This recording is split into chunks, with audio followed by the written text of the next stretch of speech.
Network Entertainment.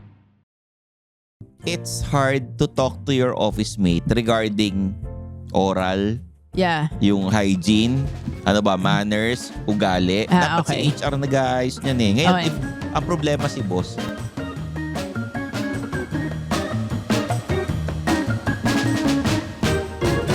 mga Immortal, welcome to the Underpaid Podcast. I'm your host, Stanley Chi. Ito ang podcast na pro-employee para sa mga Immortal wherein we talk about work-related topics in light manner na parang nagkukwentuhan lang tayo sa pantry. I'm with Zardos Reyes, my co-host. Hello. Zar? Oh. Hi, Stanley. Meron na naman tayong tutulungan na isang Oo Immortal kasi maraming nagsusulat sa atin. Nasa Facebook, Instagram. Hindi natin binibigay yung totoong pangalan. Pero you can just subscribe to the Underpaid Podcast sa Spotify and Apple Podcasts. Yes. Meron kaming Facebook, Instagram, TikTok, YouTube sa Underpaid. So, yung mga letters niyo, yung mga questions nyo sa amin, pwede nyong i-message na lang dyan. Oo. We have social media accounts for Suplado Motors. Please subscribe. Kompleto rin yan. Facebook, Instagram, Oo. TikTok, YouTube.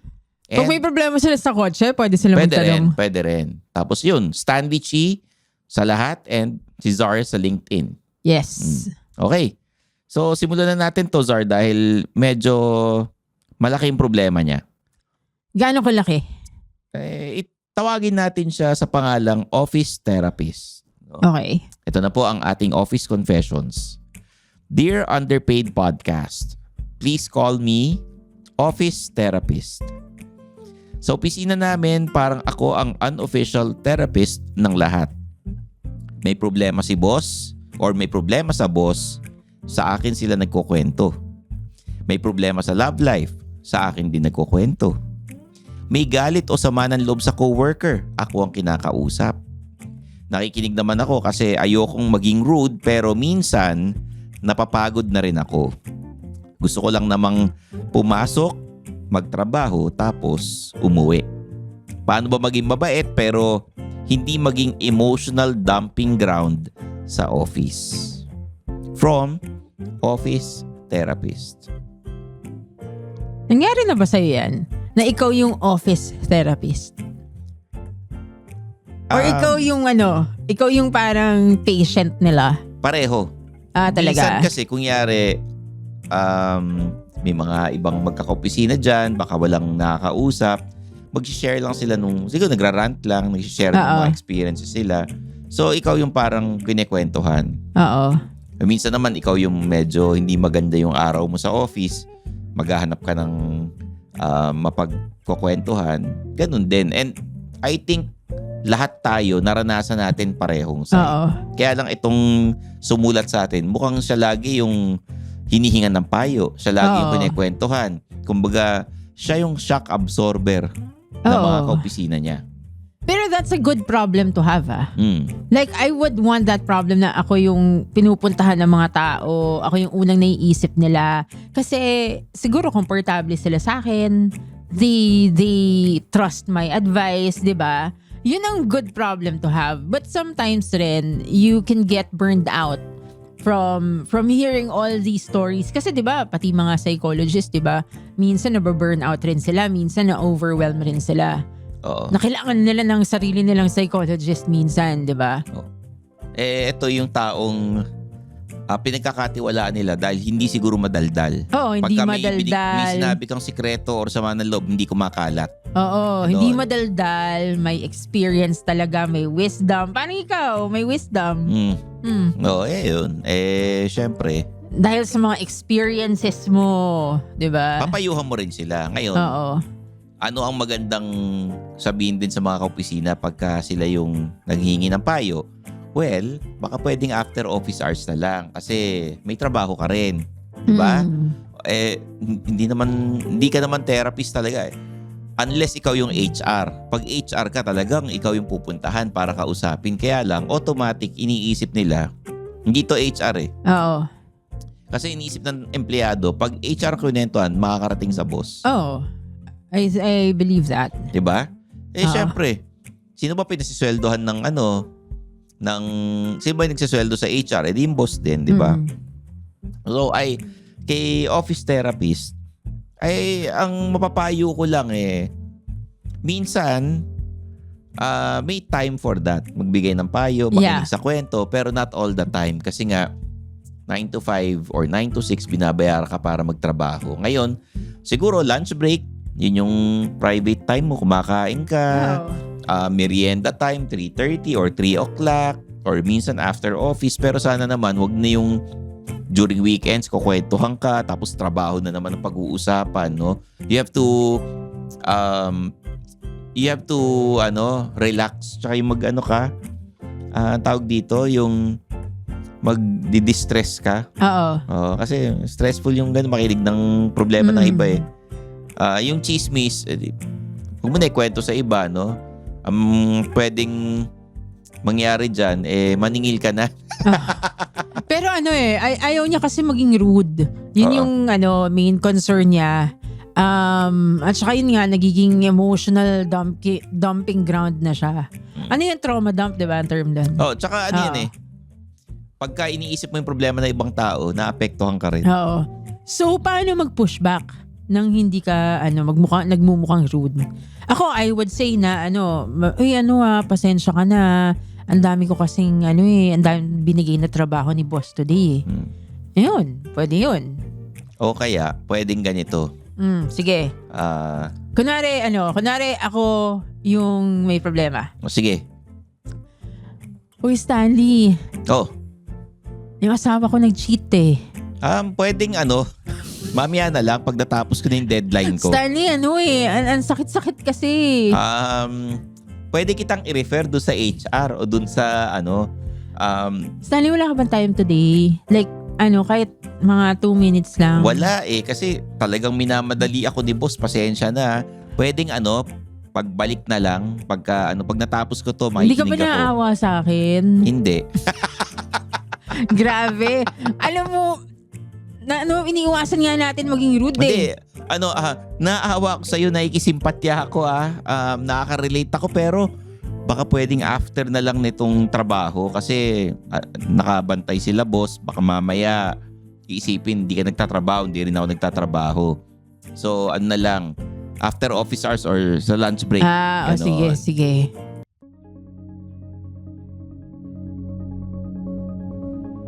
Hi, my name is RJ Ledesma. I wear many hats. I wish I had just as many heads. I'm a serial entrepreneur and I'm also an entrepreneur mentor. I'd like to invite all of you to please listen to the RJ Ledesma podcast. On my podcast, I listen to inspiring business leaders and entrepreneurs to learn more about how they think about doing business, what are their success secrets, and how we can replicate them, and more importantly, what business opportunities do they see emerging in the near future for us entrepreneurs? Listen to the RJ Ledesma podcast.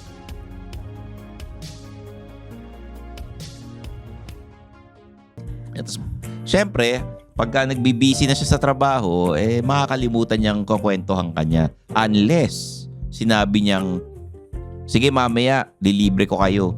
Oo. Yan. Ito may isa pa akong scenario. Sige. Uy, Stanley, anong gagawin ko? Yung katabi ko sa office, ang baho-baho niya. Yung parang amoy kilikili, ganun. Ang tanong, ba't mo inaamoy yung kilikili niya? Hindi, kasi ito kunyari nagkwento siya ng problema sa asawa, family, Usually pag ganyan, hindi nakikialam dapat ang mga kaopisina. Diba? Tama. Sabihin, makikinig lang ako. General advice lang bibigay. Makikinig lang ako pero ayoko makialam kasi mahirap makigulo sa problema ng mag-asawa. Ngayon, if it's an office issue, baka better if you talk to the HR or to your manager. Sige, kunyari, gawin natin. Hindi mo kasundo yung kaopisina mo, you talk to the manager or the HR. Ngayon, kung yung manager ang problema, you talk to HR. Diba? Sige, anong gagawin mo? Okay, sige. Uy, Stanley, baho ng katabi ko. Anong gagawin ko?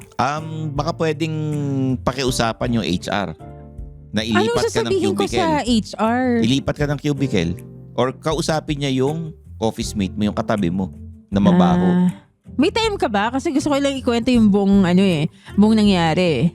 Pwedeng i-type mo na lang sa GC. Hindi kasi pag mabaho yung isang kaopisina, minsan hindi lang ikaw yung nakaka-experience. Malamang Okay. buong opisina yan. Sige. So, kakantsawan siya ng iba. Pero mas maganda kung si HR makipag-usap. Kasi, so yun ang gagawin personal- mo para hindi ka maging rude. oo, kasi personal hygiene yun eh. Hindi dapat ikaw yung makipag-usap. Dapat si HR yan. Tama. You let the HR handle the hard na usapan. So, kunwari, okay. So, you're saying na etong yung letter sender natin, Oo. kailangan mag-delegate rin siya. Oo, kasi it's hard to talk to your office mate regarding oral, Yeah. yung hygiene, manners, ugali. Dapat okay. si HR nag-aayos niyan eh. Ngayon, Okay. if ang problema si boss, si HR talaga dapat ang kakausapin. So, that's good advice rin. Diba? So, para hindi ka maging rude, delegate rin. Kasi hindi lahat ng problema parang responsibilidad mo. Ngayon, kung pakinggan. problema mag-asawa yan, huwag kang makialam. Kasi 'di ba baka madamay ka eh. Ikaw yung bibigay ng payo pag nagkabati yung mag-asawa, di yari ka, magkakampi sila ngayon, ikaw yung magkaaway nila. Tama. Sabihin, pinayo sa akin ni ganito, hiwalayan na kita eh. O, 'di ba? Eh dinadamay ka pa. Oo. Galit sa'yo ngayon, Actually, diba? nangyari sa akin yun. Humingi ako ng advice. Kanino? Tapos, basta sa maraming tao. Oh, tapos anong pinayo sa'yo? Syempre, hiwalayan ko, di ba? Oh, Tapos, nagkabalikan kayo. nagkabalikan kami. O di galit kayo ngayon sa mga nagpayo na maghiwalay Oo. kayo, o, 'di ba? Totoo yan. Mahirap makialam pag buhay ng sa buhay mag-asawa. O kunyari may problema sa anak, may problema sa ganito, 'di ba? Ngayon kung si Mahirap boss nga. ang problema, medyo makinig ka lang pero i-forward mo sa HR. Huwag ka na lang mag-comment. Huwag ka nang mag-comment kasi makakarating yan. Okay, so anong advice natin? First would be, mag-delegate ka. Oo. Oo. Pasa mo sa HR, pasa mo sa ibang tao. Oo, Kasi ipasa. Kasi hindi naman ikaw yung expert dyan. pareho kayo nagtatrabaho sa opisina eh. Di ba? Hindi naman para dapat hindi siya maging rude. Ang problema kanya kasi ayaw niya maging rude. Kaya So nga. yan. Ayaw mo maging rude, kaya ipapasa mo sa HR. Kasi nga, pwede mo sabihin pareho lang tayo nagtatrabaho rito. Ngayon, kung si boss ang problema, ayoko mawalan ng trabaho, baka pwedeng si HR ang kausapin. Para si HR ang kakausap kay boss. Oo. Di ba? Hindi naman sasabihin ni HR na pagpasensya mo na si boss, mahintang ulo. Oo. Hindi naman ganun. Kakausapin din nila yun kasi nagtitiwala si boss kay HR. Yeah. Di ba? Kanang kamay niya yun eh. Tama. Imposibleng hindi niya pansinin yun, di ba? And then also kapag it becomes overwhelming, they can say na maraming ang ginagawa, which is true naman. Marami naman talagang ginagawa sa opisina. Oo. Tsaka nandun kayo para magtrabaho, hindi para makipagkwentuhan. Sabihin mo na lang na, ang daming pinapagawa sa akin ni boss. Kailangan mo ko tapusin to by this deadline, di ba? Or tapos pwede mo sabihin, doon ka na lang magtanong kay Stanley. Huwag naman sa akin. Maraming alam yun. mas matanda yun sa akin, mas experienced yun sa Ang sasabihin ko lang is ayoko makialam dyan. Na pare-pareho lang tayong paswelduhan dito, ganun. Yes, sabihin mo talaga yun. Hindi naman. Pareho pero tayong paswelduhan dito. Parang pag may problema kay boss, baka pwedeng si HR ang kausapin or yung manager mo. Yeah. Kasi yung boss, makikinig yan sa mga boss din, sa mga manager din. Di ba? Pag dinirekta mo kasi kay boss, baka mamaya sumama pa loob sa'yo eh. You can talk to them in a nicer way na magalang pa rin, na hindi sila ma-offend.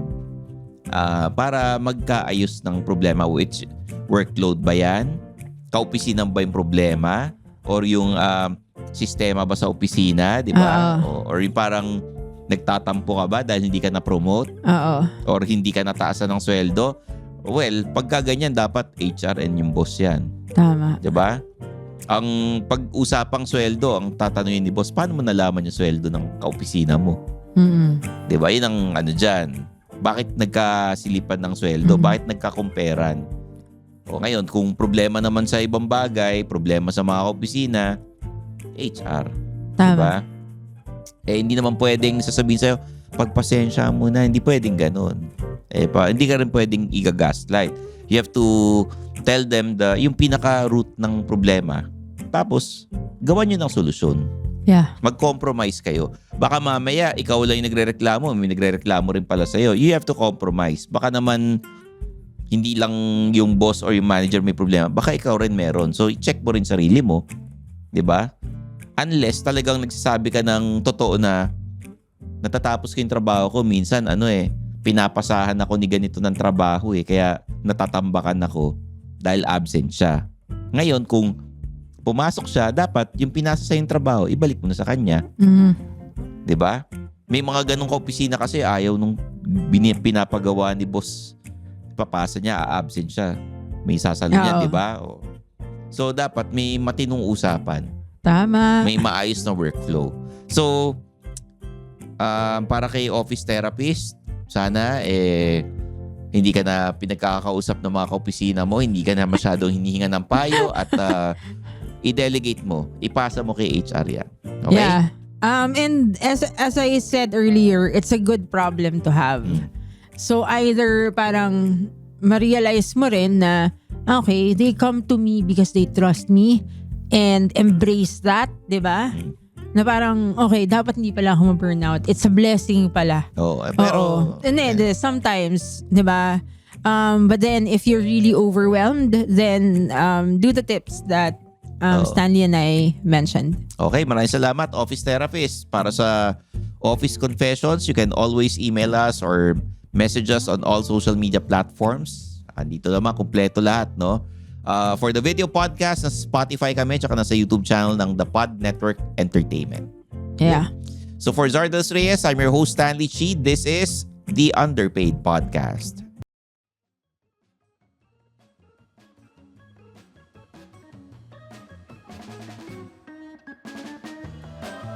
The opinions of podcast creators, hosts, and guests are not necessarily reflective of the official stance of the Pod Network Entertainment, its hosts, or other network programs. Content created by the people behind the podcast is personal and not meant to harm any religion, ethnicity, group, organization, company, or individual.